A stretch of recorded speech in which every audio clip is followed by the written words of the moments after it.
আসসালামু আলাইকুম। Georgia sticker visa যারা নিতে চান এই ভিডিওর মাধ্যমে ফুল ইনফরমেশন দিব। ভিডিওটা সম্পূর্ণ দেখুন, সেভ করে রাখুন, আইডিতে ফলো দিয়ে রাখুন। কারা এই ভিসাটা নিতে পারবেন? যাদের ইউএই রেসিডেন্সি 1 বছরের কম আছে, শুধুমাত্র তারাই এই ভিসাটা অ্যাপ্লাই করতে পারবেন। অ্যাপ্লাই আপনি কিভাবে করবেন? জর্জিয়া স্টিকার ভিসার জন্য জর্জিয়ার যে অনলাইনে ওয়েবসাইট আছে ওইখানে গিয়ে আপনার সকল ইনফরমেশন দিবেন, আপনার সকল ডকুমেন্ট ওইখানে সাবমিট করবেন। সাবমিট করে অ্যাপ্লিকেশন ফর্ম সহ আপনি এগুলো প্রিন্ট আউট করে পাসপোর্ট সাথে নিয়ে, ডকুমেন্ট সাথে নিয়ে আপনি অ্যাম্বাসিতে যাবেন, ওইখানে পাসপোর্ট জমা দিয়ে আসবেন। কী ডকুমেন্ট লাগে এই ভিসার জন্য? আপনার লাস্ট 3 মাসের bank statement, original passport, passport copy, ID copy, visa copy, একটা হোয়াইট ব্যাকগ্রাউন্ড ফটো, আর হচ্ছে আপনার ভিসা ফি।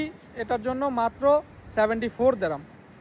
যারা শুধুমাত্র ইউএই রেসিডেন্সি আছেন, 1 বছরের আইডি কম আছে, তারাই এই ভিসাটা নিতে পারবেন। আর যাদের 1 বছরের উপরে আইডি আছে তারা অনারেবল যেতে পারবেন।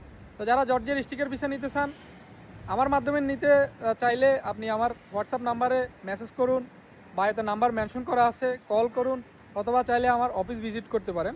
আর যদি আপনি নিজে নিজে নিতে পারেন, এই ডকুমেন্টগুলো আপনি সম্পূর্ণ রেডি করে আপনি নিজে গিয়েও অ্যাম্বাসিতে সাবমিট করে ভিসাটা নিতে পারবেন। ধন্যবাদ।